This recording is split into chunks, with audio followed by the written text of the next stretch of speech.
A Perth family is hoping cases of domestic abuse will receive greater scrutiny after an inquest is held into the death of their sister. Tonight, Lateline reveals a series of systematic failures which led to Andrea Pickett being murdered by her husband while he was on parole following threats to his wife's life. Hamish Fitzsimmons reports. There was nothing more important in the world to Andrea Pickett than her family. When we were 10 and 11, she wanted 20, 30 kids.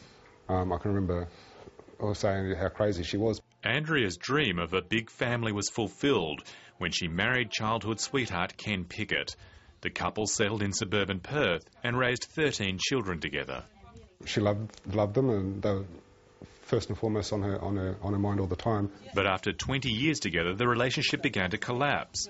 As her husband became violent and paranoid, Andrea Pickett decided she wouldn't put up with it anymore. She never had a violent relationship with her husband up until the last 12 months. And the moment he was violent is when she left. She took out violence restraining orders against her husband. After breaching them repeatedly, he was charged with threat to kill or injure and jailed in 2008.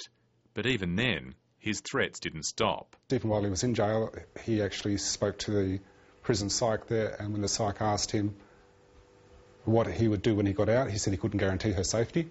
At a hearing for the charge, Judge Antoinette Kennedy said, "Well, he's saying I'm still a risk. I'm not letting him out. I mean, if he kills her, it will be my fault. It's just that simple." But Ken Pickett was released on parole in October 2008 and almost immediately renewed the threats to kill his wife. When Andrea told police he was violating parole by contacting her, nothing was done. Pickett's parole officer wasn't contacted by the police after Andrea made a complaint against her husband, and police computers don't show if people are on parole. The warnings were there that this was a very serious case, and yet the police were not responding as if it was very serious at all. Just 2 days before she died, Andrea Pickett again visited the Mirrabooka police station. Andrea, when she was at the police station, she actually said to them that, what do I have to do before you do something? Does he have to kill me first? That was no true word spoken. Mrs. Pickett had also requested emergency accommodation for her and 7 of her children. Her final attempt was on the night she was murdered. When we were ringing crisis care and that sort of stuff, Andrea didn't know which way to look. We'd never been involved with that sort of stuff, so we didn't know where to look, so we were just ringing numbers and they were passing it on to somebody else, to somebody else, to somebody else. At every point that the system was failing her, that people were failing her, and it was so clear that her risk, that her life was at risk. I had to take not only Andrea, but my sister and 2 other women, and a total of about 20 children back to my 3-bedroom house with my children and my uncles, so they could have some sort of protection from this guy, because the police just weren't going to do anything, so it was left up to us. When Andrea Pickett's cousin Dennis Simmons took many of the children down to nearby North Beach to cool off on a hot summer evening, Ken Pickett, who was hiding outside, attacked. He repeatedly stabbed his wife as she tried to flee. Their youngest child, a 3-year-old girl, looked on. To hear her frustration and her fear that night still, to this day, still haunts me.